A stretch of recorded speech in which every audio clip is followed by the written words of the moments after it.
on that, yes. So is that something Lisa would come in? It's entirely up to you. She really can't give a recommendation. I don't know if there's enough background just from this. Kind of shows 1.5 if I understand. So which, are you looking at what Lisa filled out? Okay, so on the back side of that is the actual application that the property owner provided. Okay.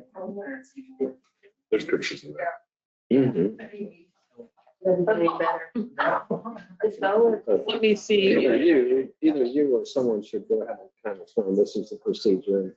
Right. So sometimes when it's a total loss, it's really easy to tell. Right. But this, I don't know if the renovations were being done and then it happened.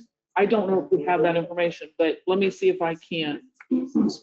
Well, We need to get started here, guys. Good morning, everybody. How we doing? First up on the study session is Central Kansas Free Fair. You guys want to come give us your proposed budget? I would love to. I'm Kylie Lee, the treasurer for the Central Kansas Free Fair Board. I think you all have our budget for the 2026 year. Just a few things that I want to mention. We have obviously, I think with everything, increased expenses, but we've also increased our revenue of ticket sales and donations. The lumber house lot that was built has really helped that for both the demolition derby and the rodeo. So you kind of see those numbers factored in. The tractor pool, I left it on there just because I think it's nice to see that we did used to have it, and then with the 100th, we did do the celebration, so that kind of offset those funds, but now there's nothing to make up for those costs, and it's still breaking about even. The other things I did want to mention, the community dinners are now at Searle Hall. So the kitchen that you guys put the funds for, it's amazing. We've heard really good things.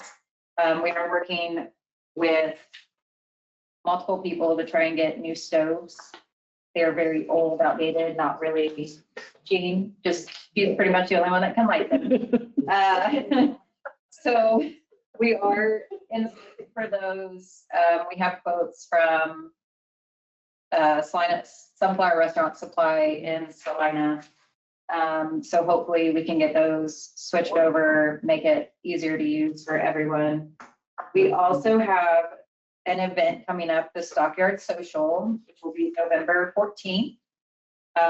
We'll have music, dinner, silent auction, games, a whiskey bowl, wine bowl, all that type of stuff to do some fundraising for the renovations on the grounds. As you have probably seen, the barns have been going up slowly but surely. Still working with the private donors for those, and rawhide portable corral for all the ties. And yeah, those are kind of our big things that are happening right now on top of the fair. The parade is moved down Cedar instead of Buckeye just for this year due to construction upcoming. We'll see how that goes. I think it'll be fine, one street over, but that'll be just getting word out for that now. Yeah.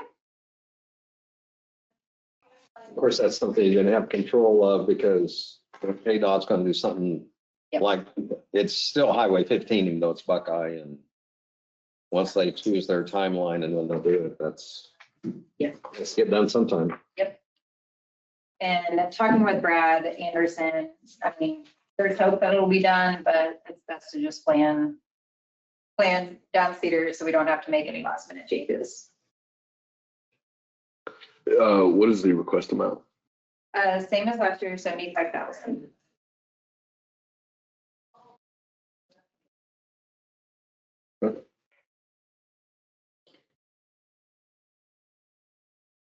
Last year.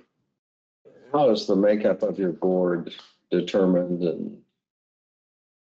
And so you've served, I mean, more than 1 year or one term, and I mean, which is good because you have historical knowledge.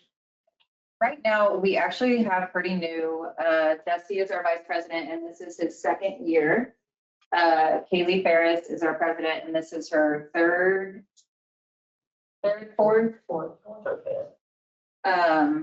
And then obviously myself, we make up the officer team, but the rest of our board, Carla Rickman has been there for.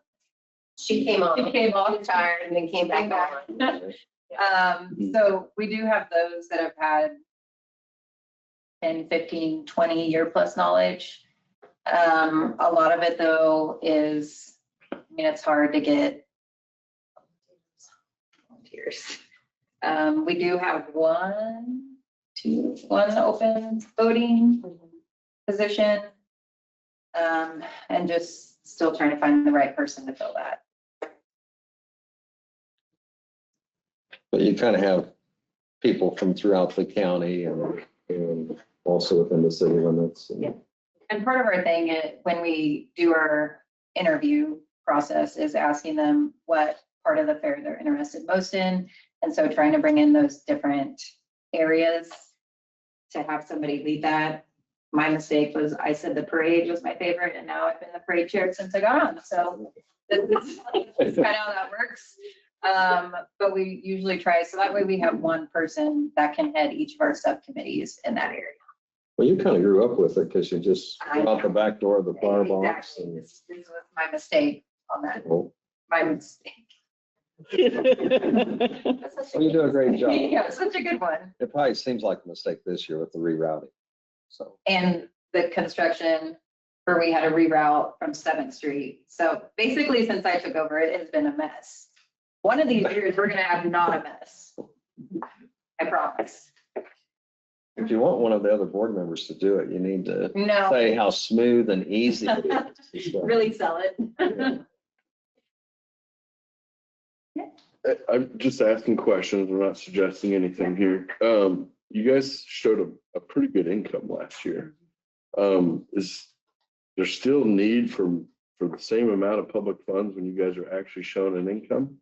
Is there a possibility of not needing as much public funding? I mean, stacking your carryover, I don't know if that's So, the intention of public funding. well, so the carryover, you also have to take out the private funds. And so, And I did that. You still got, and I saw you're gonna build, add to your facilities where you're gonna show loss next year. Yeah. But you got, I assume a 1-year capital expense that you got on your capital outlay. some of them, I'm not suggesting we're gonna cut it, but my question is this: if next year you get through your capital expense and you're still making 90 grand, is there an opportunity to relieve some of the taxpayers a little bit? You're making money, you're operating. Just a question I got. Yeah. Being completely up, my that is the perspective. ultimate goal. I mean, that is our ultimate goal. We would love nothing more than to be able to do that. We've had multiple meetings with the community foundation, the city, everyone that has helped us, and we would love to be able to do that. Right now, the way it is, for us, it's just not feasible. Okay. Um, And I don't mean the whole amount, guys. No. I mean, I could we go down to 65? Could we go down to 70? Is there, and I'm not suggesting, I think you guys are growing, and I think you do need our support this year. And I think it's great. I really like what you're doing. I really do. I think the rodeo is, I don't know, it's best it's ever been since I've been going, and I've been going every year since I've been about 5. So Yeah. I'm not suggesting that. It's just a general question. If it is doing well and you guys have changed things and operations are working, could we relieve a little bit on the, maybe next year, maybe after you get your capital expense done? Just a thought. I'm going to put in your brain. Yeah, and we are, I mean, so we also have opened up the beer garden to expand the grounds, not the carnival, with the approval of all licensures, everything, to hopefully bring it, because the beer garden, honestly, from that standpoint of that week, is us as a board, that's our only income. That is the only thing that comes directly to us. So we are trying to capitalize on that and bring in more funds. So that is our hope, that we will turn a corner and be able to use more of those funds as opposed to constantly asking for more from community foundation, you guys in the city. I think that's a good plan. It's not that I don't think the public wants to support it. We all want It's a it. lot. It is. Yeah. Everyone needs it, everyone's asking, and like you said, I mean, we just keep growing, and the more you grow, the more funds you need, and I'm really looking at it from a historical standpoint. If you go all the way back, it was truly a free fare. There was no ticket pricing. There was no, it was a free fare. Concessions were the vendors. It was a different ball game than what we're kind of moving into now. Only reason I'm asking that question. and Turned into more of a yeah, to fund it kind of operation. And I think it's great. I really think it's smart. You guys are doing that. I think it's working, by the way. So anyway, just something I thought I'd ask. and that's our thing. I mean, we do try and keep our ticket prices lower. We had 2 meetings ago with the rodeo committee asking about, are we raising, increasing? And I mean, as much as we need to for that standpoint, we don't want to, plain and simple. Michelle Holt, our board member, she took initiative and started the golden ticket. I don't know if you guys have heard about that, but for the youth that can't afford for carnival rides or tickets to the rodeo and derby, she went out, got a donor, and got $10,000+ and is going to be out at the back to school fair, going through the free and reduced lunches and gifting those out to the kids. So we want to be self-sustainable, and hopefully we'll get there at some point. We always need moisture. I mean, the rains is very welcome, but sometimes during Fair Week or the parade. But does that have an impact if you happen to get weather that isn't desirable? I mean, can that all of a sudden cause, instead of the revenue being there, I mean, how much of a risk factor is that, I guess? A lot. That big storm 2 years ago. Last year was amazing because the weather was perfect, except for parade Parade day, day. was so hot. But the attendance was through the roof. So, I mean, that plays a big factor. And I think that's a nod to how you guys are running it now. And it's the rodeo especially. I to be honest, I don't go to the fair very much. I try to do it with my kids, but 3 little kids and rides, you guys probably know how that goes. That's our. I like herding cats over there. And when you have, we, switched the rodeo days, and that was kind of a big pushback just because it was different. And people are like, when am I going to get off work to come to the rodeo? Well, Friday night's the big night. It still is the big night. We have extra crowd control because it is huge, and the weather was so nice this last year that it sent it through the roof. But we also saw a huge increase in derby being on Saturday and Sunday. So as much as, pushback we got, people have adjusted, and we haven't seen any decline except for some weather related. Not last year, the year before was. That was it for that one. That was Very rainy and stormy. quick, didn't it? So that was a rough one. But most of the pre-sale tickets, it doesn't matter, but we've also opened up online tickets. And so people will go buy that same day. And that's where we see the biggest hits depending on weather. Like I said, I'm not trying to pull your funding. I just, if you guys are doing good, let's ease the tax burden a little bit if we can. Not that it's yeah. Cool. And I think on our part, and I had a discussion some time back, we kind of commit to these budgets. And I say we don't want to step back when we say we want to appropriate some money to a particular account. We don't want to find out later and things are getting tough, guys, seriously. And say, hey, we can't do that. We don't want to shock anybody. Because I don't think the revenue is going to be coming in for us. I'm sorry. It's not going to be here. And there's going to be a lot of changes. But of course, I don't care for rodeo stuff, I'm 100% for that. So, but you know what, I want you guys to move away from. But no, so you guys understand where we're from. We don't want to lie to you. Yeah, and people know you're a rodeo guy. Yes. It does bring a lot of. It does. And I don't want to demean that. And I think it's an excellent deal. I think like I said, I really think you guys, the direction, I know a few people on your board, so I have to talk to them, but yeah, you guys have shaped it up and it's really turned into something nice, I feel like. Well, a lot of kids that have moved away, families come back and they kind of plan things around the fair. And so it is, there's a lot of influx into town and it's a great social event, but you don't always, sometimes tourism, you don't think necessarily of the fair and the parade and rodeo and so on, but that's truly a tourism event that brings in revenue and, some of them stay at motels and some eat I other do get phone places. calls from people that are coming from out of town and they're wanting to buy tickets online and what do they need to do to be able to go to the fair. So there is a lot of people that come back to the community for that. And I visited with a person one time, and I mean, just casually, hadn't thought of, I said, how many rodeos have you been to? Because I knew they were into that.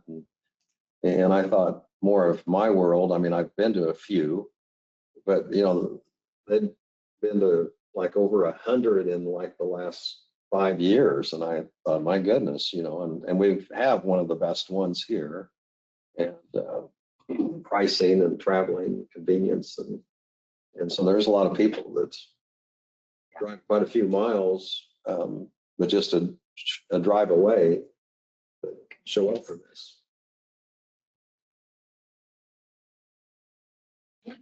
Well, I look forward to seeing once the barn gets all done, and I've been driving by every so often, seeing where it's at, so. I think we're all ready for it to be done. I bet you are. Yep, I think we're all ready for that one. The next That was one's the coming. biggest one. So I think it was the biggest one with the most moving parts. I mean, I can imagine. the wash rack, everything. So the kids are excited. They're ready. My kids are really excited because they're bucket calves that are gonna be living their high life in that barn. As I'm choring in the rain this morning and maybe said some few choice words about 4-H projects. We appreciate you guys. We Thank you. appreciate any support you can give us and at least spreading the word and whatnot. Thank you, guys. Thanks, guys. Have a great day.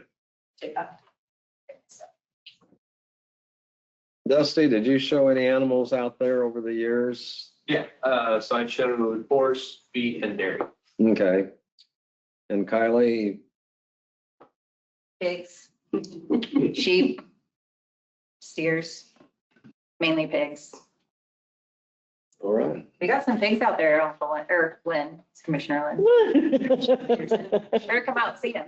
I think she has a birthday coming up, so she's good. Thanks, guys. Thank you. Bye. Jerry, you want to come up and? Good morning. How are you guys? Good. Fine. Good. Before you today, speak about the purchase of a key track system to track the keys for our agency. Right now, we've got our keys in a key box that the officers can have access to because let's say it's on the weekend and their car goes down and they need a replacement car. They may have to go get another deputy's car. Rather than bother that deputy or worry that the deputy's out of town, they'll get the key out of the key box, go get the patrol car and take it. The only issue is more often than not, they fail to return it. And then we go later to try to find out where the extra key to this car is, and we cannot find it. So it got to the point where I think Under Sheriff Vaughn has started keeping a large quantity of keys in his office so that we can readily access them. So we started looking probably nearly a year ago at some sort of a system to be able to track our keys, where they're at, what they're used for. We found a system called Key Track. It allows us to use their thumbprint to check out the key, and it keeps a record of who has that key. When they turn it back in, it keeps track that the keys turn back in. That way we can locate the key and find out where it's at. We want to use that for our vehicles mainly, but there's other keys we can use as well. In the process of that, we started looking into the key track system, and we found out that they also offer a temporary evidence storage locker system, which is biometric. The system we've got now is, I think, 4 different individual lockers. So when the deputies come in and they start processing their evidence, let's say they get called to an emergency, They put their process, they end their processing, put it in this locker, lock it and take the key. Again, we've got them with the key, and the key is just a small key. The evidence technician does have a backup key to get into it, but once we lose that key, it's gone. So we need to replace that locker system as well. The key track system offers the biometrics as well. So it's one of the only products that we've looked at that basically has both those functions that will serve our purpose. We don't look at coming to the commission for any funds for this purpose. Our girls and our officers do VIN inspections. We get money off the VIN inspections. Offender registrations come in, we get money off the offender registration. Both those funds can only be used for law enforcement purposes. So what we want to do is use money from the VIN offender registration fund for the initial purchase of the product, which is $18,930.21. The only effect on the budget would be next year, would be the annual fee next year, which would be $899.58 per year after that. Again, like I said last time I was here, every time you invest in something like this that's electronically related, you're going to have some sort of a maintenance or licensing fee. That's what that fee is for. So I just want to come to you with that proposal and inform you that that's what we hope to do. Absolutely. Are you wanting to get this? It's on your agenda. Okay. Well, that kind of answers the next question. Yeah. If we can get it on the agenda today, that's great. They're ready for shipment. I mean, you get things set up pretty quick on this if it's approved. What we're also going to do is where we plan on putting it is we have a refrigerator that we store biological evidence in. It's outside of our vault. It's locked securely, but we won't want to put it inside of our vault and get it behind an extra door. So we'll be moving that into the evidence room and placing this where that currently sits. Smart. Any question? So I guess as people move from, if they retire or go somewhere else and so on, you just update all the information, Think about it. printing and so on. And Now, Under Sheriff Braun's been doing all the research. He's the brains behind the operation. I want to say, let's put that right on. Everything is on fire. I saw that coming. So I'm the face that they put out there. Good, better, and different. But he's done all the research and he's been guiding me through this whole process. So if you have any technical issues, he's the man. But theoretically, we're gonna know, not us, but you are gonna know who checked in what evidence, what time, if they ever reopened that thing. And we know everything.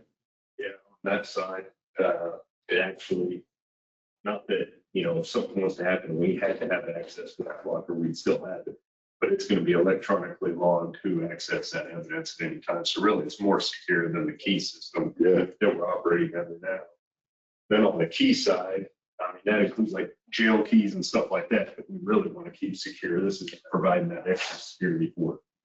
Excellent. Won't lose any cruiser keys anymore, huh? They don't have keys anymore. They have phones. Yeah. is there like a warranty with this or such, or a system like this would work well for next decade, or? That's what that maintenance agreement is for. They'll cover everything that goes wrong.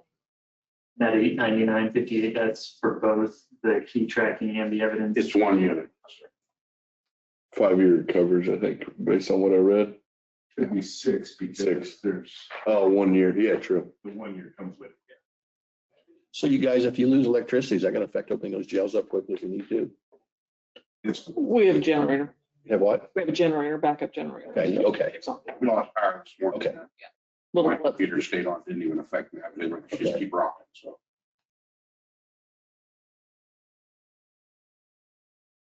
Excellent. Appreciate it. Any questions, anything else I need? Anything else we need to know? I think we're good to go. Thank you, sir. We did go to Salina and look, they got the same system. They have 0 lost keys at the Salina County Sheriff's Office. So, Anything to note out of the North Central meeting you guys had? Or a little too soon? Basically, the North Central Regional Planning Commission held this meeting. It's for jail occupancy and staffing issue. We met for what, 10 o'clock till 1:30. We worked through lunch. There were sheriffs, I think, from 11 different counties up in that region, and us, Swain County, Clay County. Basically, there were three jails that were having issues with their current facilities, where they're needing to house their inmates elsewhere, where you're building a new facility. Some of them are smaller jails that really don't need a huge facility, so they're kind of in that discussion. But right now, we kind of decided on the way back that it's those jails that need space to put prisoners, all they have to do is reach out and we'll accommodate them however they need to accommodate. So right now, we've got room, and I know Swain County Sheriff has got some on what their plans are, but regardless of whether they need new jails, they at least need new office space for the deputies and the office staff. So that's just something they're gonna have to plan for the future. But that's kind of what I took out of it. Marcus was there. Yeah, I thought it was a beneficial conversation, just really just having all the people in the room, because I think there were, 11 or 12 counties represented. And just, there was a couple that are currently trying to figure out what they're gonna do with their jails, and their jails are 89, 90 years old, and they have to do something, but they're small counties, small populations, and I think getting all of those representatives into the same room just really helps, because we're able to say, maybe just before you go and spend the money to completely replace a jail, let's talk about what other opportunities there are in the region, and if you can transfer prisoners and things like that. So I think it just helped with the communication aspect, because sometimes you kind of sit in your own little silo of your county, and you don't necessarily always know what's going on around you. And there may be opportunities to hopefully regionalize some things in the future if we can all communicate right. That would help someday maybe get property tax as a region and not necessarily just in one county. So I thought it was a very beneficial conversation. All right. I thought it as well. And I was going to mention, express this to your department and those on the staff. I really appreciate what you do, and I hear good things, and there's probably a lot of things in public safety that the general public and even us as commissioners have no idea, but you're dealing with it and taking care of it. And, so I really appreciate it, because the professionalism of each department, we have it really in all of our departments, but the professionalism aspect is very important. And thank you for the work you do. Couldn't agree more. Well said. Thank you very much, guys. Thank you. Thank you.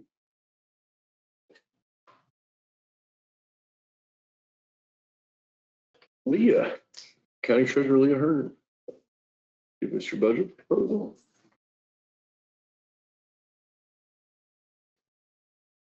Good morning. Hello, how are you? Good, yourself? Here. What do you want to go over first, promoter or treasurer?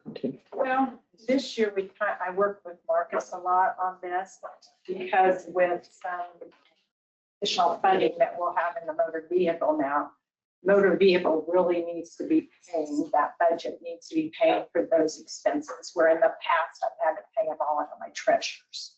So we kind of moved things from my treasures over to the motor vehicle, so we can start on the treasure. Okay. One.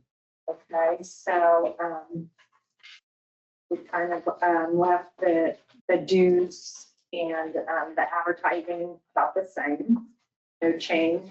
Now, when we got down to like contracted services and things, we did move some of that over to the motor vehicle. So that because it's trying to share those expenses with that. So we reduced it 1,000, but then we over in the motor vehicle, we let's see. So then maybe we didn't do that. We just deducted $1,000 off of that. So for the copier, we use that for our copier, and our QuickBooks that we have to have for Antique is a program that we use on that. So then in the travel, we reduced in the treasures like $500, and we moved some to the motor vehicle, because I've had to send already, just in the last month, I sent my newest employee to be trained in Topeka. And she passed both of her tests, so that was awesome. Certified through the state to do motor vehicle and driver's license, so. Good. And so then the telephone, we just moved $250 over to the motor vehicle. So then as I pay different expenses, they will be paid out of the motor vehicle and do like 50/50 on those, so. And our office supplies, we reduced those 5,000. And then took like 50% of it over to the motor vehicle, which our motor vehicle expenses in that office is always extreme because the state tells us what type of printers to have, which means the toner in there is very expensive. Like a toner is like $350. And we have those at every station, so. And then I reduced my miscellaneous expenses and my treasurer's debt by 300.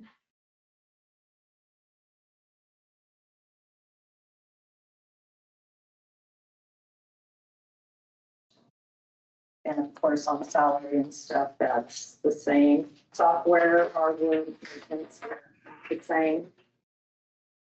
So, and then on the second page on the treasurer's budget, in the past, how I've done my tax statements is we always budgeted $5,000 in the treasurer's budget to pay for the tax statements. And then the rest would come out of county general. So now we are fixing that so that all the expense would come out of the treasurer's budget.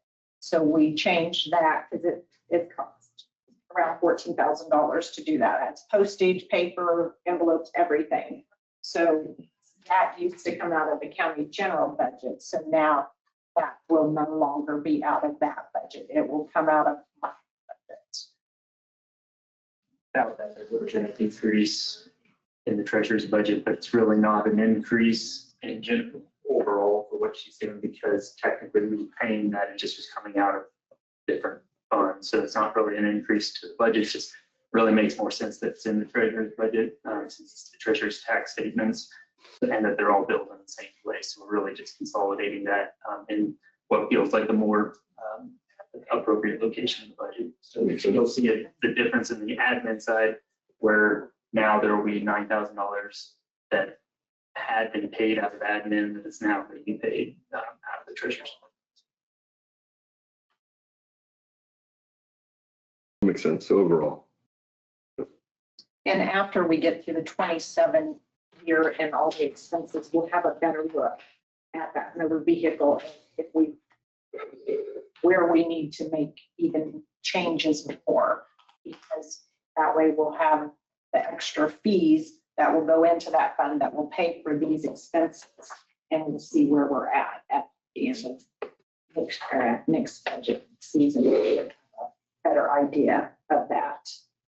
So we just kind of work on things that probably needed to be taken care of in the next few years. Questions on Well, Lee, I have a suggestion to make good money, and I've been getting these recently, thanks from Topeka, these ticket things that say you owe money because you're speeding. They look so real. Yeah. You want to pay them. Yeah, You haven't been there. that's scary. That's scary. Yeah. We have lots of phone calls, and it seems like they kind of run in a little trend there. I'll say this for the public. The state will never text you a bill. They will mail you a bill. And they don't care if you got it or not. So. Yes. Just throw that out there. You know, those And if you companies, didn't get it, you're gonna get a summons to court. you know, they come in text with international numbers on them often. Which is kind of a tip off too. Yeah, I got a few of them, so, but it was the tolls. Yeah. Yeah. Oh, that I owed money on the tolls. On those tolls, you can go out online and pull up your plate number and see if you have any fees. Literally what I did, I was riding with my wife, and I Googled it and it said the website, and I'm like, oh, because I have a K. Yes. Yeah, it makes sense to me. And those K tags are a big thing, so that way, yeah. Go through the tolls and stuff. Anyway, download the Can Drive app. Yeah, that's what I logged on to. You can just hit the Can Drive app and then you can see exactly what you owe and it will even notify you directly on your phone if you owe anything. So you don't even have to. But don't pay the text bills you guys are getting. Yeah. Right. They're not real. If you get anything, call, don't do anything. There's a lot of scams out there. Yes, there are. And sadly, there'll be new scams that nobody's even thought of yet that are still gonna come our way. They're always trying something. I actually just read a report AI is gonna make that way worse. Now it already started, yeah. Now they can just pump them out, change the deal, do it again. I don't know, it's insane. Anyway, different era. I don't believe I have any questions. So I do. Probably won't. I'll ask you a question. How do we incentivize people in the county to go online to pay for their property, personal property tax? How do we truly incentivize that to happen? Probably each year I see a little more activity on that. People like that where they don't have to take time to come in and do those things. So much in our office, you have to come in with titling vehicles and so forth that, and those things do take a lot of time to do. So, but I'm still working with Catalyst. It's a credit card system that I thought I would have in my office by now, but they're working. This will be the second county that goes on right now. Crawford's going on and they're working through the bugs, but it will give lots of people better options or different options to make their payments, like PayPal, Venmo, all kinds of things. So I was very excited, but it's such a long time that we've talked about this and it's taking them working with our software company to get this going. So hopefully by tax time. And I guess my question is, if we get more and more people to pay online, does that open up an opportunity to where we don't need as many treasurer clerks anymore? I don't know if clerk's the right title, but I know getting online is a very much easier, simpler way to do it. It's just my perspective. And I say that, we do that as a company. I still come in and pay directly. But it's just a question I thought I'd have. If we're going to move more that direction, how does that Even work? when they go online and they pay their online, say their renewals for their tax, we still get the email in the morning. We still process that. So when they pay their taxes online, same way. Get an email, I have to download it, pull it into our system and process it. Is there no way to automate that process? To where, I'm kind of looking at Dustin right now, but does that go through the state, I guess, first and comes to you as an email? Okay. Yeah. That's Nope, it. never mind. I know the answer to that one. Mhm. Yeah. Okay. So until something changes or gets different software, I don't see that. But And just point of discussion, the stickers we put on there. We read the plate, like the deputy reads the plate. They're not even looking, the sticker, I've asked them, they're not looking, they're reading the plate. Yeah. And then the plate's gonna tell them whether you're registered and have insurance or not. Why are we continuing to put stickers on them? It's just I know we have no control over that here, but it's you just a don't pay question. for that. The state pays for Okay. that special paper with the decal on it. Wonder how much they pay, special Yes. decal. Anyway, Quite a bit. Sometimes they may look at the sticker first before they ever run. And so if it's an outdated sticker, then they run the plate. I mean, maybe that's a I debate. look at them all the time. but Well, they- the cruiser's got automatic license plate reader, so I mean, they're reading it, it's popping up, and they already know what's going on. And I just feel like anyway, it doesn't matter. And that's a separate discussion where because also they can tell if there's proof of insurance and all that. So it's, why are you having to carry that when they already know? And hopefully that's maybe something state's looking at with trying to get insurance real time, which they are working on that program. You know, But you can go to your insurance company and they'll give you a QR code, you can sticker, you put on your car. They can scan that and know you have insurance too, but new way of doing it. I don't know if people do that, but I don't know of many people right now that are, but I don't know. If they'd lower my insurance rate, I'd do it. Give it They probably a $1 discount. Sign it. put the camera in your car, they'll lower it. There you go, yes, yeah. What? You put like a speed monitor and a camera in there, and then basically if you're a risky driver, your insurance goes up. That lead foot you have, Lynn, probably wouldn't help.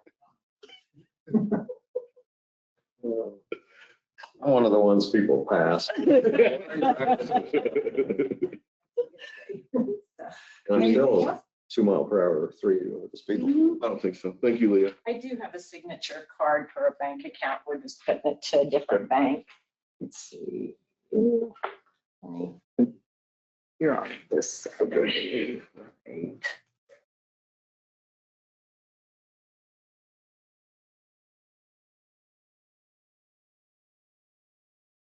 Gracious, that's nice.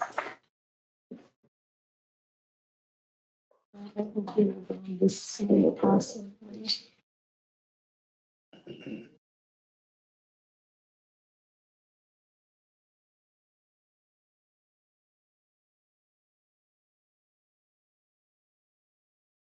It's like they're down there.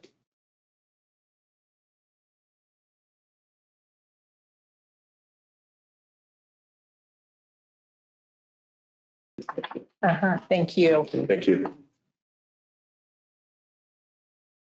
Okay. Dustin Parks, IT Director, sorry.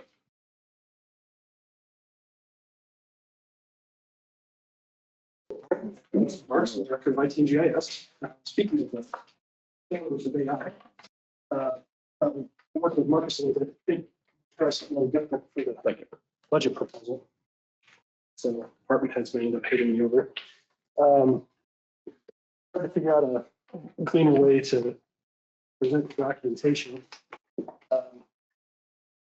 Because there's a lot of stuff that happens with IT that is both kind of in the moment, but also you don't really follow unless you're in it all day long. So took the budget that Marcus and I worked on and I put it into AI and worked with the AI a little bit to make a presentation on both the differences, to pull information like where we should expect increases to come across based on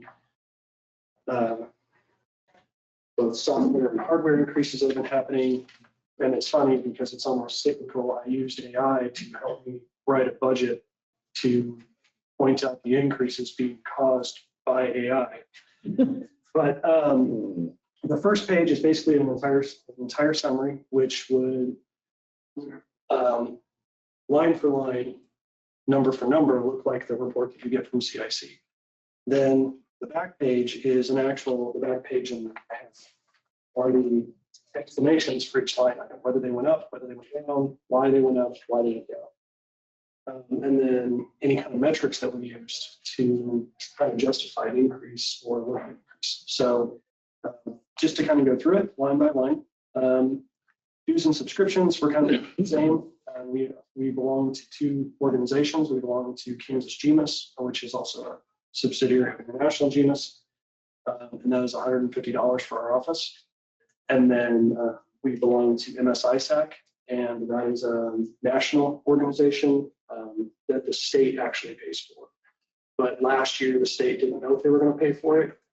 So we paid for it, and it cost $1,800. But out of that, we got a reduction of 90% when it comes to like our CrowdStrike costs and all that. So it's kind of, we buy into a consortium almost where we get reduced rates because other folks are using the same stuff. Last year, the state did end up funding that, so we got a rebate from MSISAC for that, the fees that we put in. But just in case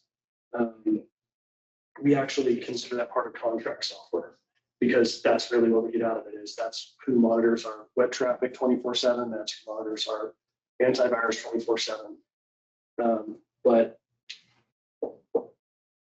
let's see, travel and training, we reduced travel and training by $4,000 since Alyssa moved to the state. She was our big traveler for when it came to conferences and networking and for training.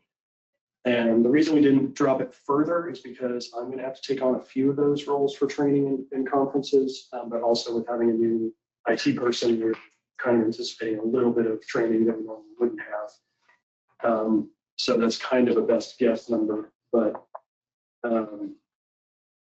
like this year, I'm probably not going to go to any conferences, but next year there's 3 that I have to go to for Tyler Software, one for Genus International, and then the state GMS, depending on where it is, it's usually a day and a half. So, and we've got our new IT tech is already doing some training, but it's virtual training. So it's just basically a fee for a subscription service at this point. But I want to send her to a couple of intro to cybersecurity stuff if I can. But 5082 for a telephone internet, that's a $6,000 drop for 2 reasons. One, we were able to negotiate a lower rate for our internet. And then we also were able to take off the monthly fee that we were paying for our firewall. And so we were able to drop that by about $6,000 there. Office supplies, we're just kind of getting rid of. We don't really deal in staples, pencils, and pens in our office. So contract software did go up by $5,000. And that the explanation for that's kind of off to the side, and a deeper explanation on the back pages, but mostly all software is going up. I actually kind of worked with the AI to look at average increases over the last quarters and average increases over the last few years to kind of get a better idea of what we were looking at. But Microsoft alone said that they were going to go up by 16%. Now, they said that they were going to do that for all levels of business offerings, but we don't know if that also includes government contract. So we assume it does until they say it does. We also are looking at doing a cloud-based tertiary backup. So right now we do backups in-house. We do backups that go to the transfer station, but we don't have anything, none of our backups actually like leave the county.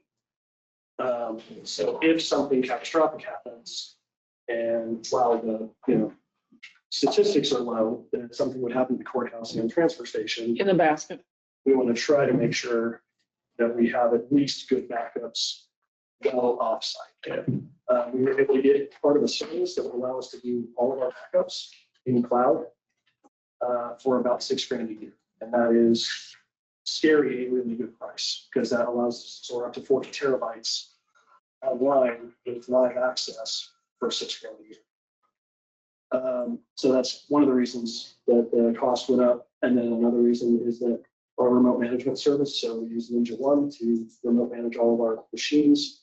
But we also found out that we can do cell phones and all that. So we were able to put the law enforcement cell phones on the service. We were able to put the EMS iPads on the service so that those users don't have to worry about updates anymore. We do them. We do the updates remotely. We do the updates for their apps remotely. And through the Microsoft option, it was $9 per device per month. And for Ninja One, it's $2 per device per month. So while it is an increase, we were able to save money versus what we were looking at doing at Microsoft. So we put up by $3,000 for small office and computer equipment because we on average spend about that. So that was more just what we've actually spent in the past versus just keeping it low and going over budget. But out of that, one of the reasons it's going up is that's where we buy replacement hard drives. If we have to buy RAM for a computer, that's where we buy it from. Computers, mice, that sort of thing. And those costs in the bottom line, and then further back, you'll see that costs in those go up by tens of percents per quarter. As a good example, one of the hard drives we bought for a server a year and a half ago, we bought for $200. It was a 2 terabyte drive. that same drive is $900. Right. So now they're expecting those costs to go down a little bit, but I do not anticipate them, A, going down fast, or B, going down to near what they were before. Then 5512, you'll notice that is a large jump. That is because we used to pay for the Cradle Point maintenance agreement out of our software. But just to keep things cleaner, we moved it to maintenance. We're changing the name of that. It used to be software and hardware maintenance, which in my head kind of conflated with contract software. So we changed the name to hardware maintenance, and that's where we're moving stuff like our maintenance for Cradle Points, that sort of thing, so that it's just a little cleaner when you look at the actual line items. And the Cradle Points, they're the cell routers that go in emergency vehicles. So the ambulances have them, every single deputy car has them, but we also manage the ones for Abilene, Harrington, and Chapman. Now they pay for those yearly out of when we do our yearly bill with them, but we still manage them and we still pay for maintenance initially. And then consulting services, we bumped that up by 2,500, mainly because we're going to be working with our network consultants a little bit more now that it is gone. So overall, the total operating has gone up about 10 grand. And then I have some explanations there, but the bottom line,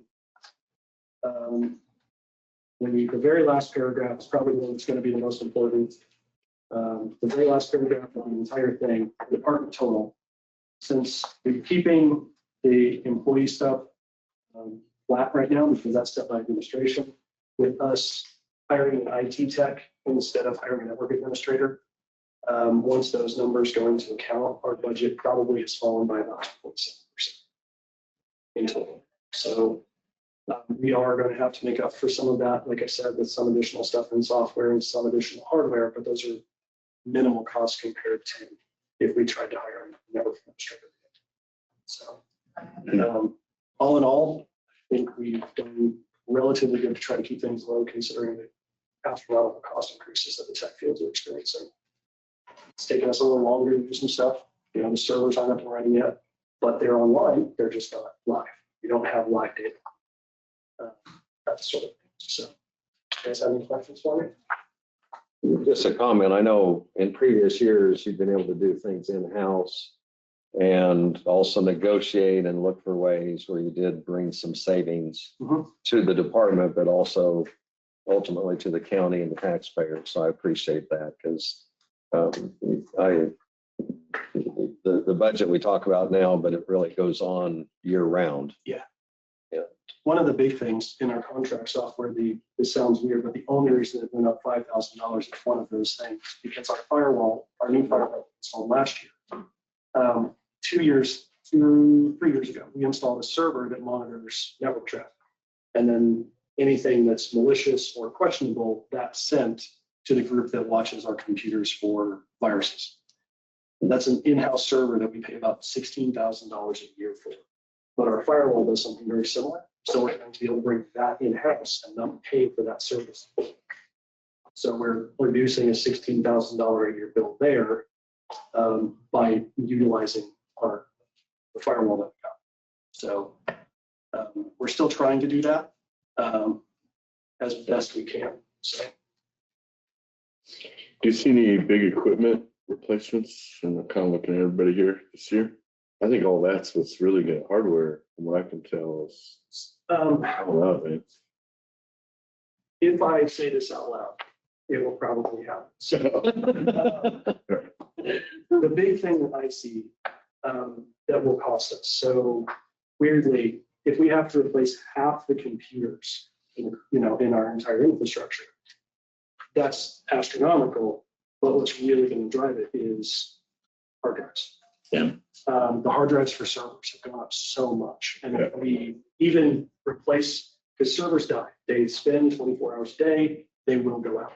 As we replace those, our cost used to be $200 to $300 per hard drive. They're upwards of $900 to $1,200 per hard drive. So where we used to be able to buy 6, we can buy 1. And so if we have to replace hard drives and servers, that's going to be the big one. For the most part, equipment wise, I don't see, since we got new servers last year, those are going to be coming online. The biggest thing I think we may have to look at is our core switch because it's reaching end of life at the end of this year. But it's something we've already anticipated as part of the network build out. So the cost is going to be more than we thought it was going to be. But beyond that, that's really it. It's going to be the software side of things. Yeah. We've done what we've done. We even did this with the sheriff's department and other agencies. Because what we started doing is we are spending more upfront on computers because we're not just buying a computer, but we're buying 5-year warranties or 3-year warranties with accident protection. So that if anything happens to them, we don't have to buy a new machine, which is, between $800 and $1,200 per machine. We're spending an extra $200 per machine up front to not have to replace them within 2 to 3 years. We can now replace them within 3 to 5 and push those costs off a little bit further. So that's one of the ways that we're trying to kind of mitigate some of those expenses is we're buying longer warranties, which looks worse up front. But if anything happens, we don't have to worry about replacing it. We extend out our replacement cycle by a few years. So we're still planning to replace them. It's just not as frequent. So Dustin, are we well protected from lightning? From lightning? Yeah. We're good shape. Yeah. Okay. In course. That's actually one of the reasons I wanted to have backups. Yeah. Because the transfer station, not so much. Okay. So we get a good storm that rolls through. And likely that we get hit by something that damages the stuff here, and they get hit by lightning, we have the backups. It's one of the reasons I want something completely out of state that has our backups. But beyond that, and electricity wise, we're okay. Her computer, a little freaked out this morning, but got it back up and running. Oh, you did? Good. Yeah. So. That's another, yeah. No, thank you. Any other A questions? little power blip probably just threw things off. Yeah. This isn't budgetary, but I know you were working on trying to organize the minutes and so you could search through those. Have you got any farther with that? Yes, sir. So we can organize them as best we can, but the system we have is limited and it doesn't search. So the module that Gov built does not do internal file searches. It only does the titles. So even if we OCR everything to make it both ADA compliant and searchable, it only is going to search the titles. Maybe we can't go back in history. Is it something we can do going forward though? Even with their modules, if It still won't work. it'll still only work with I titles. won't like read a Word doc or something. Like I realize a PDF's hard to read, but Not anymore. no. It'll read a PDF as easily as it'll read a Word document. The problem is it doesn't do internal. So if you type, like, if the title has what you're looking for, it'll find it. But if the title doesn't and the first paragraph does, no matter what we do to the file, it's not going to find it. We'll have to buy a separate module to be able to do full searching like that. Okay. They're talking about having capacity like that because they're part of the stuff that does the FOIA requests and they're just FOIA is the name of the company. But that's one of those down the road nebulous things that Okay. I don't want to rely on as our answer. So We tried to help you, Marlon. I said we tried to help you. Good. What it would do is you could, Yeah. we were hoping you could search in there and actually look in the minutes. And then you could go right to where that was at and you could read it. But didn't quite. the only thing that, it's not convenient for the user, but it's better than what we have. The only thing I thought of was putting together either quarterly or yearly the previous minutes, and then just putting those as one big PDF on the site, and then somebody can click on it and search within the PDF itself. It's a workaround, and it's capabilities we have right now. So we wouldn't have to pay extra for it, it's just a little extra. But, and to that regard, I know it's not budget, but you had asked me one time about getting an AI agent on the website. We did complete the with GovAI for that, and now we're working with GovBuilt, which are two separate companies, to implement an AI agent on the website so the public can ask questions. And I'm hoping to have that live because we have to do some extensive testing to make sure that it doesn't tell people they have to pay their property tax by text message, that kind of thing. I'm hoping to have that live. So hopefully before third quarter this year, we'll have it live. Okay. Are you still interested in tablets while Dustin is here for commissioners to use?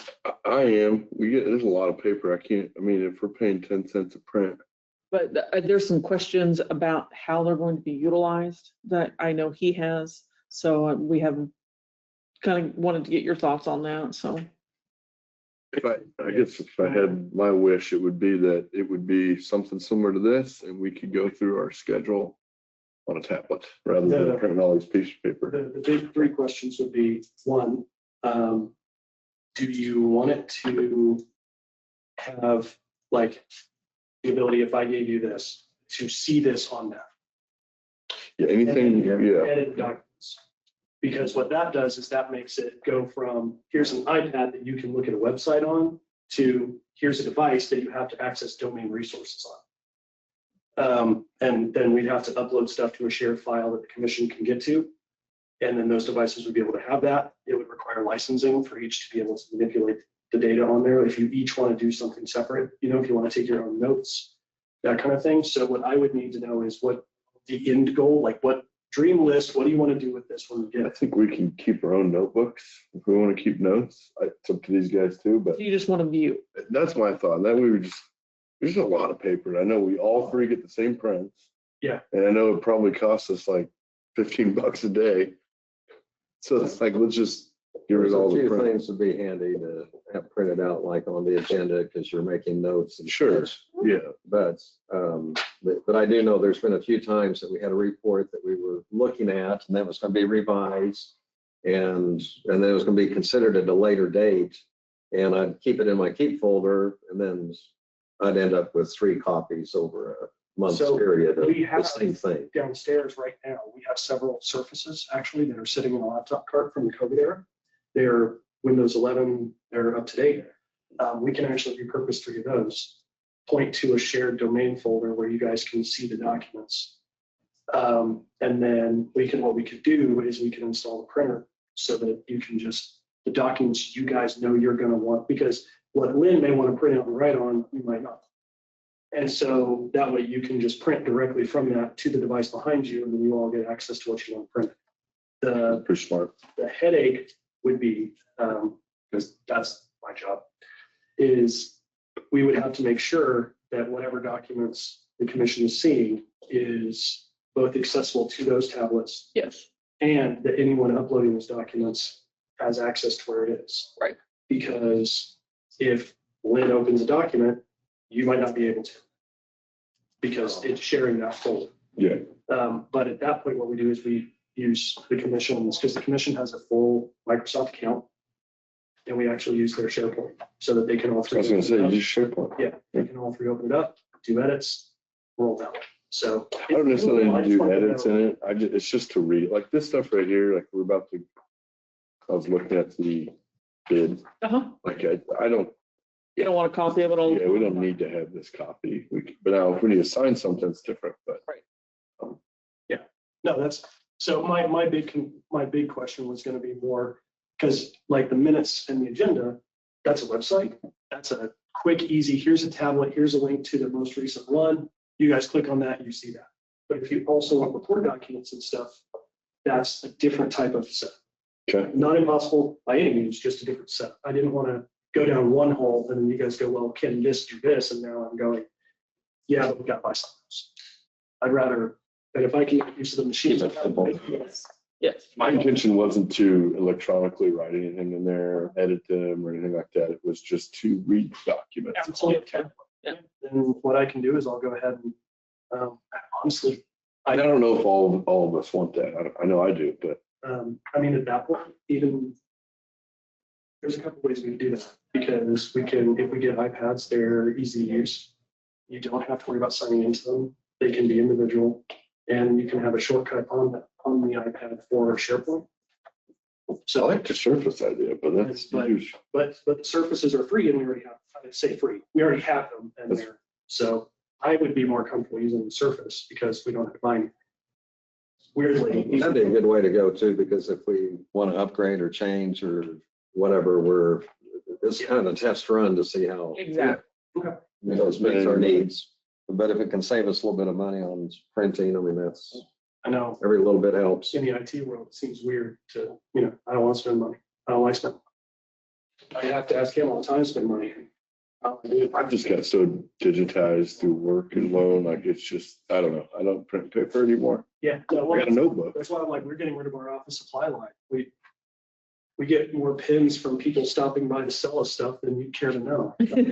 They charge you for the print and the ink, Yes. so. Now, We're printing. to be, in clarification on that, for some of the ones that we have through central office, like these, 2 cents a piece and they don't charge us for the time. That's not too bad. For black and white, and 6 cents for color. Right. Those are the agreements we've got. with And they give the government a good deal. So we work together on those. That's the deal we got for the treasurer's office. And then because we have a good working relationship from an IT perspective with central office, we get that deal on most of our machines. And so they gave us access to software that auto reports the counts and the total. So staff doesn't even have to send reports out to central office and they see it automatically. So little ways like that is some of the ways we try to save money that are kind of in the background. But so Let's try the surface, I think. Okay. The commissioners agree, so sure. we'll work on that. Then we'll return all your paper clips. That's good, because those are expensive. Help them down. So you don't accumulate in time. Thank you. Speaking of that, I was just looking at this replacement of HVAC system in DTF building. Yes, so this was from the hailstorm that came through last year, actually. And we will be receiving reimbursement from well, we've already received the money back from our insurance company on that. So we requested 2 quotes on that. They're very close, actually, surprisingly. Biggest difference is probably going to be the warranty.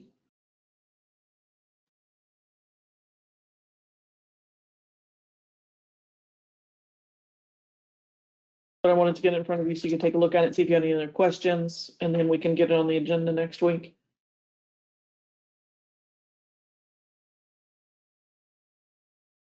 What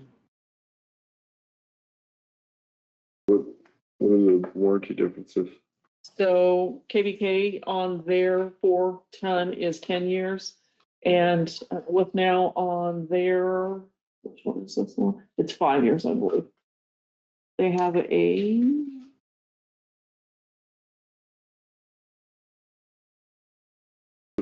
the public, it's about a $500 difference. yeah. What would policy dictate? I believe we have to take the lowest bid. Best bid, lowest or best bid, yeah, offer, 1-year labor warranty, both of them have a 1-year labor warranty, but 10 years on the limited parts and compressor. I'm getting 5 on this, yeah, 1-year parts warranty, 1-year labor warranty on the one from With now. Labor is the real cost. That labor is the real cost, yes, So I don't know if a parts limited is. yeah, no, so that's the drug enforcement unit. Okay. Discussion, commissioners, any thoughts? Or do you need more information? I'd be cautious. This is storm weather. Yes. Put anything up and it could get damaged right away. That's a good point. Does the insurance cover the cost? You remember what the, Yeah, it does. Still be within what we see, Mhm. finalizing some repairs, it just hit so many buildings throughout. Part of this was, we did kind of wait till the last storm season was in, and now we're still working through the process, and we're actually entering the new storm season. We're in the middle of the new storm Yep. season, so, yeah, we're finalizing some of these major deals just to make sure that everything's handled with the insurance company within the 2-year period that they give us.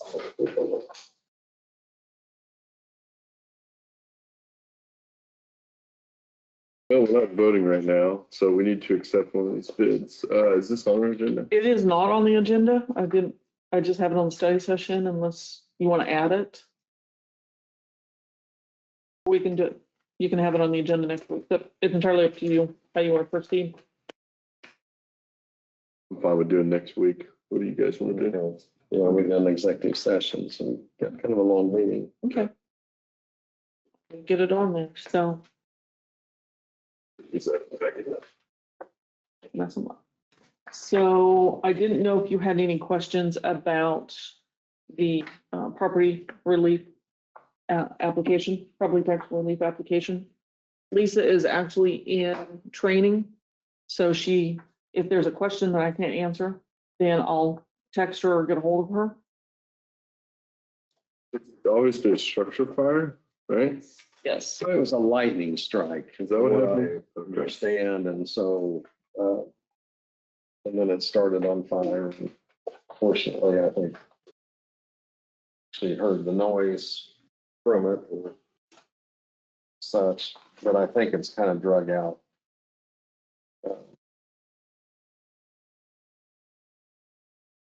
Where it's a historic home, insurance, and so, so it's not something you just want to make a few quick changes.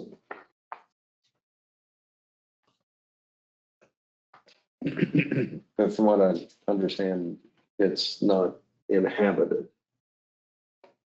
Is that correct? That was what I understand as well. Look like they're rebuilding it. What are they doing? Oh, this is the roof, and it's the attic. Okay. But if you look at the budget that was provided, it looks like that they were doing some renovations perhaps.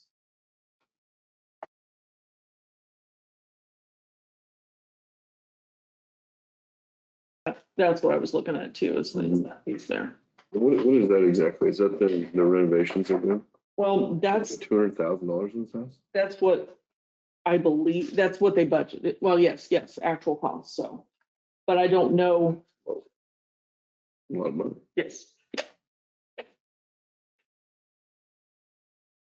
What would okay. So you What would as the appraiser what would we recommend? Lisa cannot give you a recommendation. And you can do 100%, you could do 50%, you could do 75%. That's at the county commission's discretion. It didn't destroy the entire house. Correct. Let's start with that.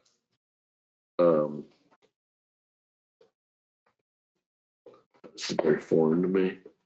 We don't have a lot of these that come through, and usually it's very easy. Yes, it was Yeah, substantial. the last one, I mean, the house was burnt to the Exactly, ground. exactly. This one was This not. one's not. Now, if you like, what we could do is to ask her to come into a commission meeting and answer questions.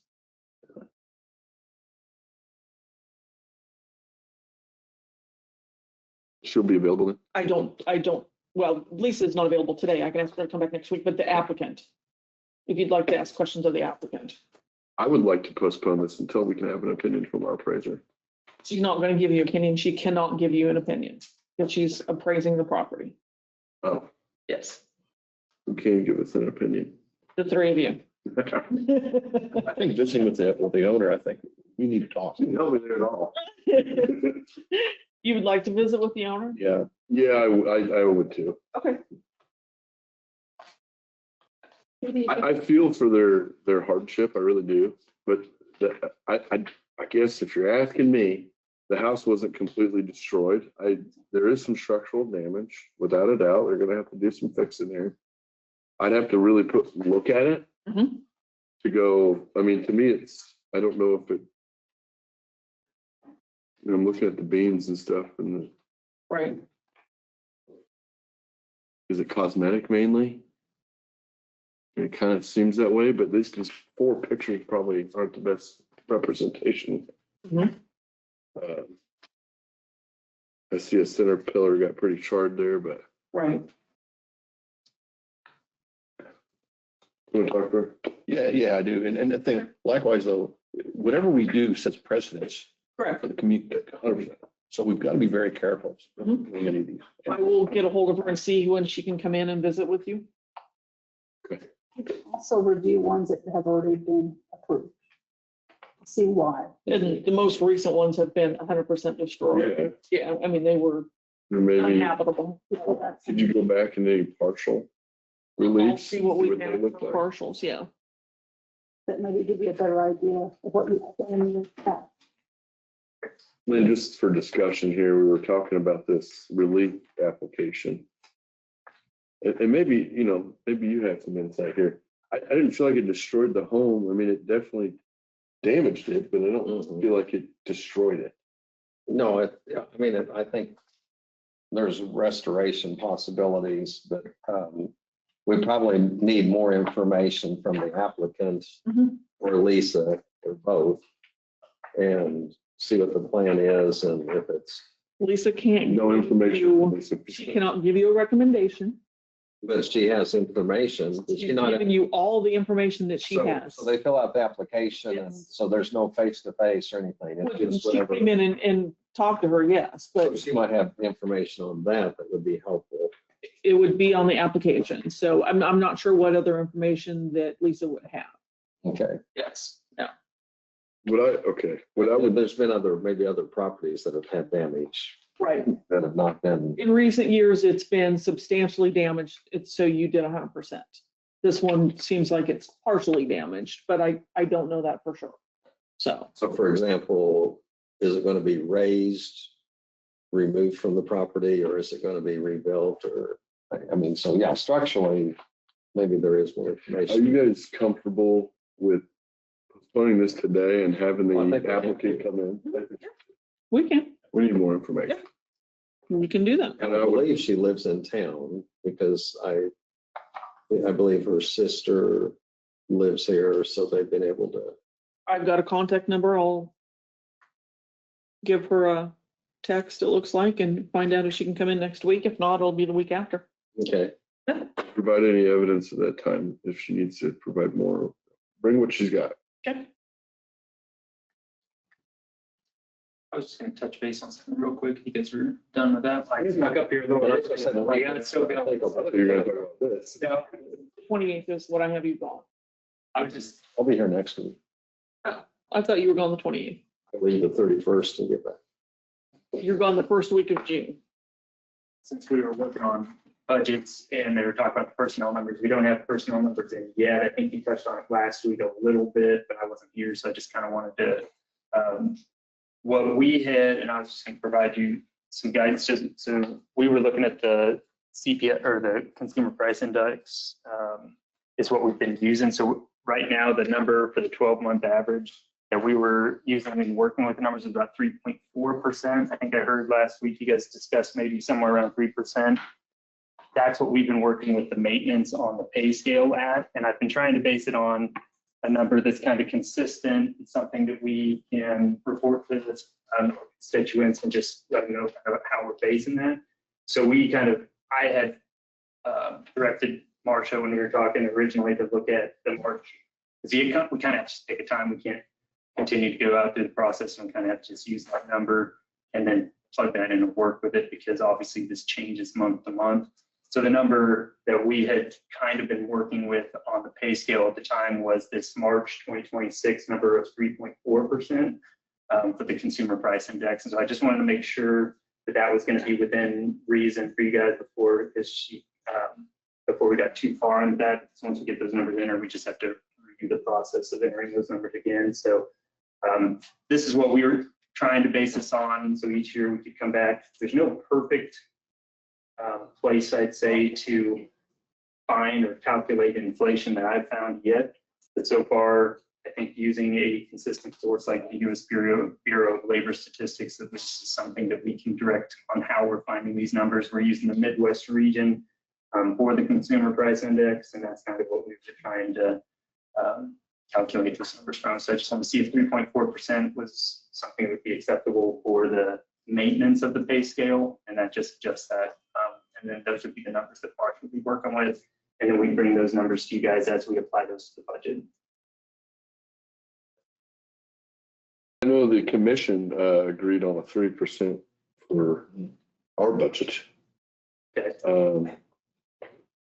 Everything I was reading, we didn't discuss it. You're right. Sorry, we didn't vote on it. She's right. We just discussed it. I'm just gonna stop right there. Well, the consumer price index is kind of an interesting index in that it doesn't always tie in with certain products and things that everybody uses. Right, we have a different we use a different market It's an indicator. It's an indicator. Yeah. because of the needs of the county. As I said, I haven't found a perfect indicator yet, that calculates everything. This was something that I was trying to be consistent on and we can pick any, indicator that we want. I do think it'd be nice to have some consistency on picking one so that we're not I don't want it to look like we're coming in here and picking numbers out of the sky each year, because that's where we kind of get ourselves in trouble, I think, in the long term. So if we can stay consistent with a source, doesn't necessarily have to be this one, but I'd like to be able to utilize kind of a specific source for how we're coming up with those numbers and not just a number out of a hat. I think like Social Security is 2.8% unless that's changed, but I think something in the 3% range is, I think that's helpful and people understand it. If all of a sudden it was spiked way above that or below that, it's. Well, and I like to define it 7 simple terms locally because it affects us all. I think I discovered it the other day. True inflation is when you cruise through McDonald's and you order a sausage egg biscuit, you get a sausage egg. That's it. I will say that That's it. we had froze this for March, and that was the time we looked at. I'd even looked at it in April. It is climbing already. It's up to 4.1. We were already holding it at that 3.4. It was just planned, but I had not had an opportunity to discuss that with you guys prior to last week. So that's kind of where I was. Well, fuel isn't helping that. We have those numbers. Yeah, and you can kind of see on that handout that it was very high last year around this time back in March. And so this is the 12-month rolling average off of that. When they're looking at that 3.4, it does look like here in the recent months it's starting to climb again. So hopefully that peaks and comes back down throughout the year like it did this year, so that we're not seeing that, because I don't want to have to come back next year and it be some kind of number that makes. Is this number, the 3.4, that's what you're factoring into the current budget? That's the personnel numbers, which we That we're getting. provided you any of the personnel numbers yet. Those the numbers right now that you've seen on those budget sheets are just flat to last year. That is where right now Marsh is working through those personnel numbers, utilizing this 3.4%. And so that's the number that right now. Just to clarify, they still have to meet performance Absolutely. to get a raise, not Yes. just giving 3.4%. You have to meet some requirements to actually, That's to get to this. am I right or am I So wrong? the 3.4% that's the inflationary adjustment to the pay scale. So that is just adjusting the pay scale overall. That'd be so. And so the step and grade, that's where you're looking at, you don't move a step unless you meet all the requirements of your position. So this is just an adjustment to the actual pay scale overall. So this COLA adjustment. really is. Pay scale maintenance, or COLA adjustment, yes. If we're still on paper, you could use it, put it on the same sheet of paper, but I mean, could you just by click of the button, factor in 3.25% and 3.5% just to see what the difference is? And Yeah, so we do, like, based on the pay scale is on the spreadsheet, and there is, you can enter inflationary adjustment on that, and it'll move the entire pay scale basically. And so so if you would show that on 3.25% and 3.5%, we'd see what the difference is. And is that a range that is? well, it's not like we can show you the pay scale on each of those, and you could look at the pay scale, but that's not going to tell you a whole lot. The portion, so she takes that pay scale when we put in the 3.4, and then we have to enter it into the entire budget, and then we see what the entire budget that's affected by it, because that goes through all of or that's included with the salaries, and we enter that portion, and the benefits and everything is adjusted differently, just depending on how those benefits are factored. But we would have to, I guess, if we wanted to see what it did for each one, we just have to manually enter those. Well, I was thinking the total amount, not the. You're just looking for the dollar amount if we do Dollar amount 3.25, 3.5, Yeah. that. Okay, Because the one thing we want to avoid too, we don't want to ratchet it down so tight that all of a sudden next year, then we have to really do extra. I mean, it's easier to, That's where in a controlled way, that's where I recommend staying Step with it. some sort of an index number to keep up with inflation over time, because if you don't at least select an index at some point, 2 or 3 years down the road, you'll get in a situation to where you're trying to do another pay scale review or something of that nature, and it'll be a significant number. So by keeping up with it each year at those lower percentages, like 3 to 3.5%, you're going to be better off. That's actually 5 years. Marcus, I got a number of calls of folks that have mortgages on their home, and they were concerned about property tax. And as they begin to look, they realized that their insurances on their property had gone up so high that a lot of them, when they make their payments, the amount they're applying to the principal is little because of the insurance being so expensive, that they're really concerned with that. And at first, they were going to pick on the property tax, and they realized that wasn't the real problem. So I was glad to hear that part of it. Yeah. But it's getting tough out there, and we're hearing it. I'm not suggesting we do this, but in most private, you don't get a COLA. You performance-based pay increases. Just stating that is how most people operate. They don't get an automatic 3% raise. I think you get into a pretty big bind if we operated that way in a public entity, because say if you thought I did a great job and you gave me a 10% raise next year, it's not going to go over very well to the taxpayers or anybody like that in this type of line of work. So I would say that's for private and public.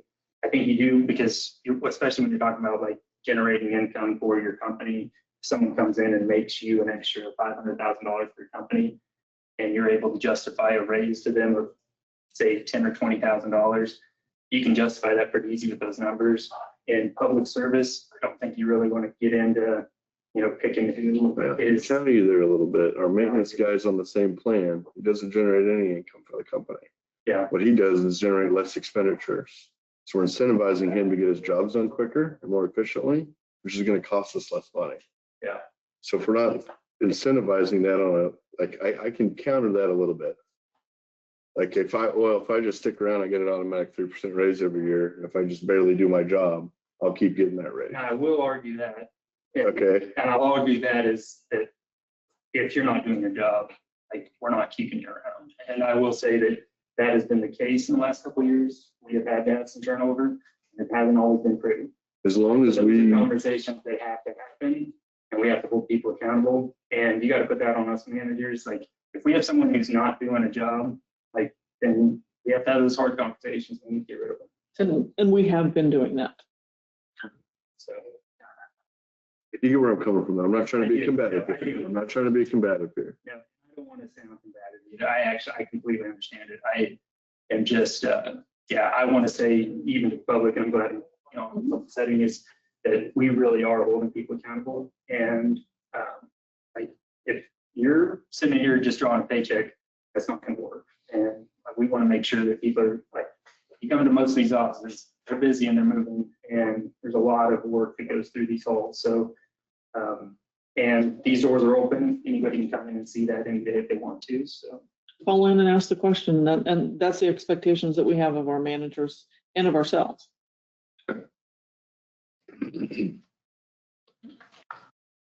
Sorry, I didn't try to put you on the spot there. sometimes it's good to have these conversations up here too. So. And we got to get started here in a couple of minutes. So thank you.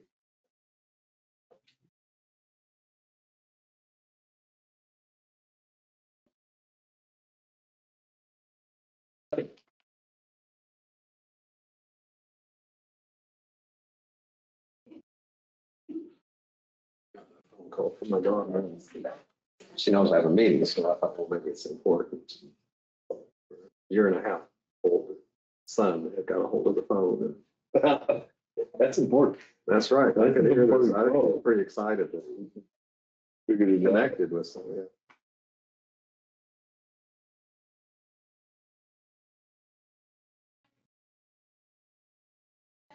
I think she was just stopping in to say hi. She didn't say she did, so.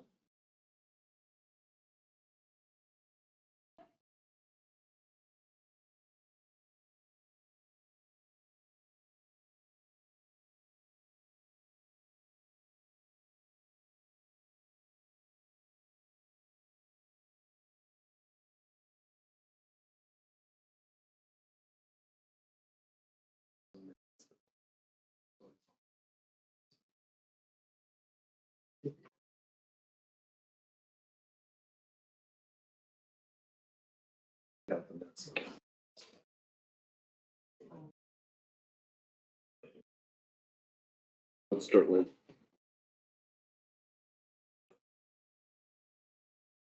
Lynn, Sure. it's time.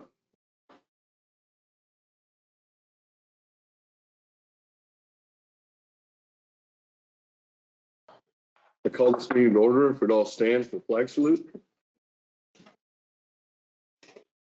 Pledge allegiance to the flag of the United States of America and to the republic which stands one nation under God, indivisible, with liberty and justice for all. Thank you. We remain standing for the invocation. Lynn, would you like to give it today? Okay, I'll look it up because I have it on my phone. Okay. So as the prayer that we have, I actually took it from a verse in Isaiah, and it's Isaiah 41:10. So this would be our prayer. Fear thou not, for I am with thee. Be not dismayed, for I am thy God. I will strengthen thee. Yea, I will help thee. Yea, I will uphold thee with the right hand of my righteousness. Amen. Amen. Thank you. Thank you, Lynn. Moving down to approval of agenda. We have one redaction from agenda today, which is consider property tax relief application. We're going to redact that from today's agenda. We have the consideration of proposal purchase key track Guardian Edge key tracking system, as we heard in the study session. Request for executive session concerning security measures. That should be. That is it. Do I have a motion to approve the agenda? I'll make a motion to approve the agenda. Second. All those in favor say aye. Aye. Aye. Motion carries. Thank you. Consent agenda, you have the minutes in May 14th meeting. We did have a update to the minutes. Marla. May 14th meeting provided in your packets as, oh, well, there we go. Updated minutes for April 9th meeting. I apologize. Payroll of $429,208.89. Credit cards of $34,201.41. Utility payment of $10,741.91. Enterprise fleet management, $20,842.71. And abated tax of $780.50. Do I have a motion to approve the consent? So moved. I'll second it. All in favor, say aye. Aye. Motion carries. Thank you. Commissioner comments, committee reports. Ron, let's start on the far end today. And spent some time yesterday at the Junction City Detention Center. Things are going well. It looks like a little bit more crime in the Dickinson County area.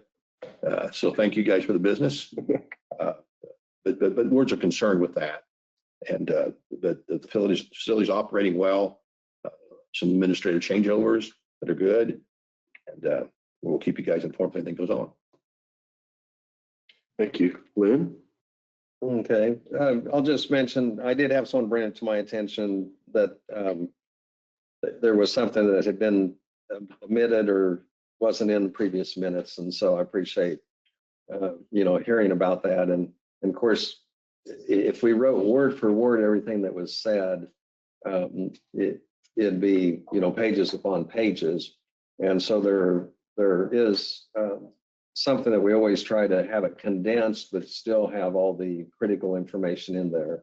And I appreciate that being brought up because we certainly don't want to intentionally omit anything. I just want to point out, we need to remember those that have gone on before us and sacrificed their life. We have Memorial Day coming up, and I know the courthouse will be closed as most businesses will be too. And there are specific events. So we need to remember on that particular day.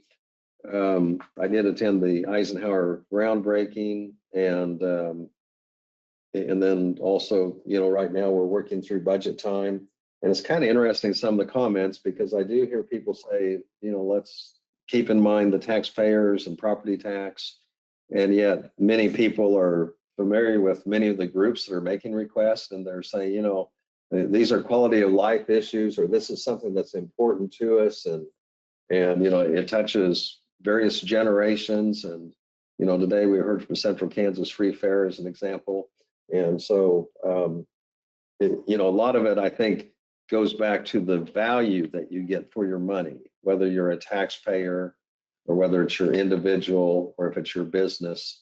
And so we do try to look at the budget on what we have to take care of, roads and bridges and so on, law enforcement, all the funding here at the courthouse. But we also look at what is proper value. Are we getting our money's worth? And so it's kind of a combination in budgeting on that particular item. So that's all I have. Thank you, Lynn. I attended the Time Masterton fundraiser. It would have been, I believe, yesterday or 2 days ago, rather. Pretty good event. Really got to hear from Ty Masterson and some of his beliefs and what he's running on. Thought it was great. Also, we'll be doing a presentation at the Economic Development Corporation in conjunction with Netformic. It is about AI-driven solutions and content creation, as well as product information master database management. So all of you are welcome to attend that at 4 p.m. At the EDC. Friday, I will also be attending the Dickinson County Republican Women monthly meeting. I believe that is Friday at 6 p.m. I didn't know if you were planning on going to that too, Lynn, but just thought I'd mention it. Okay, I do have it on my schedule. I'm not sure. With that said, I kind of want to ditto what Lynn said. You might have heard me brought up the Central Kansas Free Fair.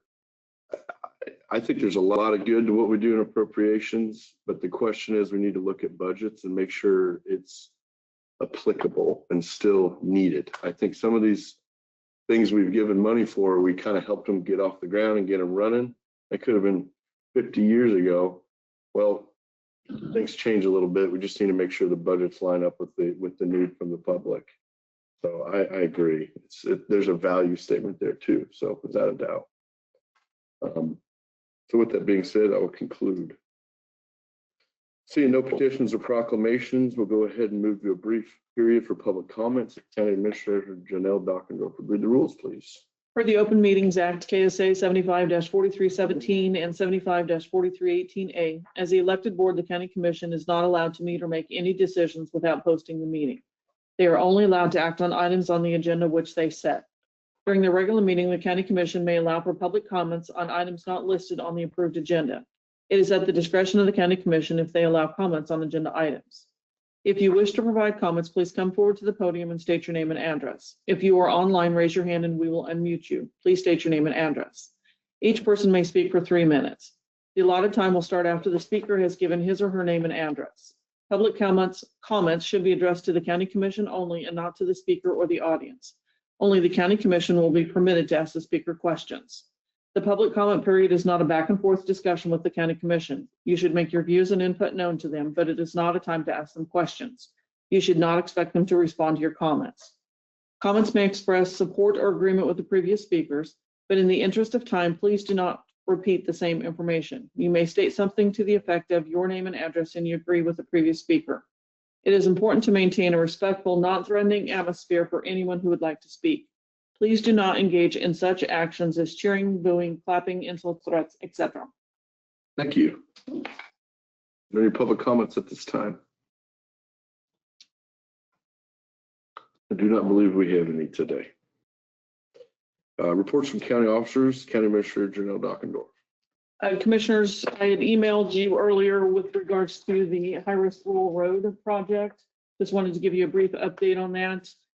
Due to some deadlines that the feds have with the project, which is going to be on 1400 Avenue between Jeep and Key, we're going to have to delay the project, if you will, or move it down on our list of priorities. So the project is still important to us. It's just going to have to wait a little bit longer. So we'll let KDOT know.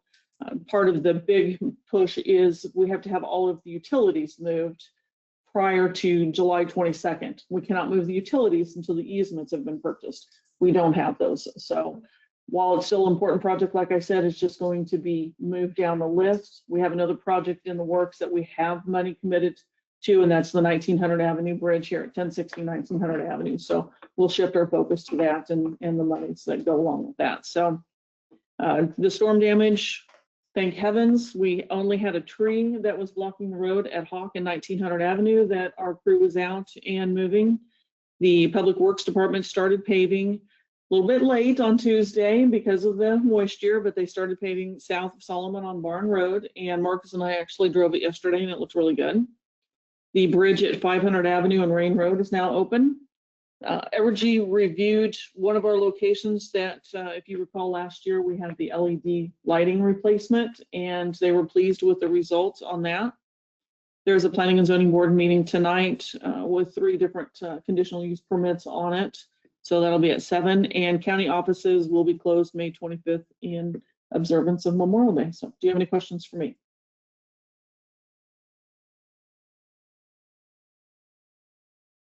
I believe so. Thank you. Any notices and communications, County Clerk Jennifer Gayton? Yes, we do have an upcoming filing deadline for office and to change your party affiliation. It's June 1st at noon. That's it for me. Thank you. Yep. Moving down to our business today, consider proposal for purchase of Key Track Guardian Edge key tracking system. I'll briefly do an outline on this. This is going to be coming out of some funds in the Sheriff's Department. So there's no direct expense to the general fund. He does have the money to do it. He's asking for the authorization to do so. What it would do is allow them to keep track of the key fobs, keep track of the evidence keys, and we'll know exactly who checked them out, who checked them in. You're welcome to watch the study session if you want some more information. Open it up to the floor. Any discussion, commissioners? The proposed amount. I had it. 18,930.21. One thing I appreciated when our sheriff was in here, he had mentioned that they do receive funds from the Offender Registration Fund and also the VIN Fund. Mhm. And so he's able to utilize those monies because it has to be specific for his office and It's for law enforcement. certain things. So it's within those guidelines. So that's helpful as far as the budget is concerned, because that's set aside money that he can utilize, and it's going to help with the operation of the Sheriff's Department. So I appreciate that they always are looking for ways to do things a little bit better and more exact. And Absolutely. I would go ahead and make the motion that we approve this proposal to purchase the Key Track Guardian Edge key tracking system. And that also included what storing evidence they had picked up. It's a Vault. vault, if you will, that they'll move in there, that they can store and use biometrically to be able to access it. So that's where the keys would be stored. So that'll be a I'll second that motion. Clarification, the amount's $18,930.21 would be the authorization amount. Right. We have a motion and a second. Any more discussion? All in favor, say aye. Aye. Motion carries. You will inform the sheriff. We'll do that. Mr. Chairman, Yes. quick, and I should have been a little quicker to the draw on the comments that Jennifer had. I had someone, and I think they were going to call your office, but if it's a statewide office, some go down to the Secretary of State's office, but if they live here locally, can they also? They always have to file with the state. The state office. If it's a state office, they need to go down to Topeka. Mhm. And otherwise, if it's a local. Yep. Then they can come here. Yep. Okay.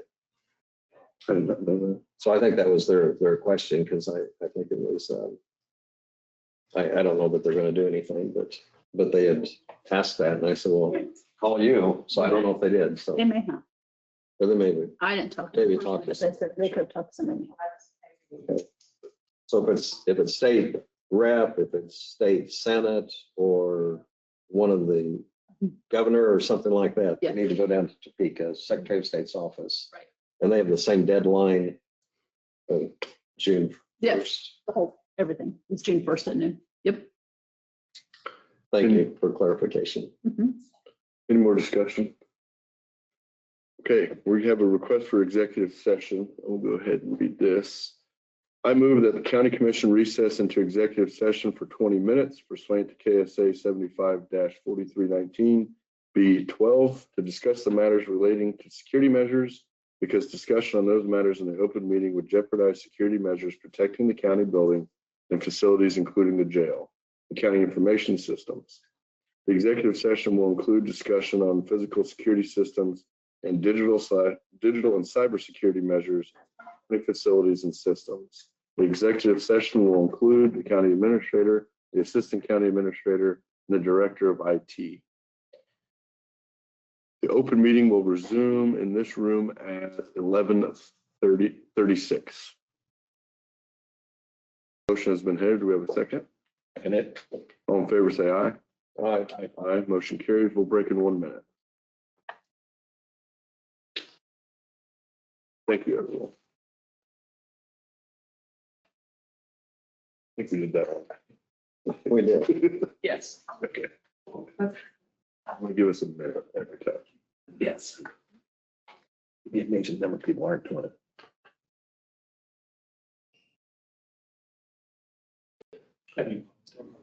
Not yet. I'm getting ready to pause it.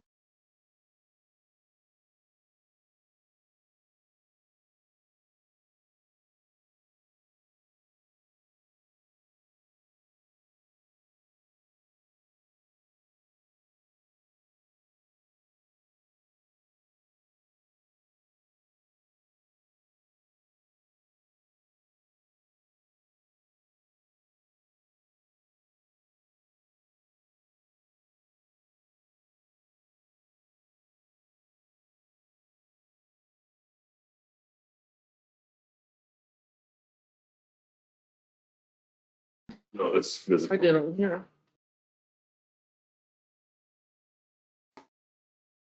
A motion to return into regular session. I'll second it. Real quick, I gotta keep on it. Hold on. A motion to return to regular session. No decisions were made in executive session. I'll second it. All in favor, say aye. Aye. Aye. We're in regular session. With that said, all business is concluded today. I would motion to adjourn. Second. Or adjourn. Thank you, everybody.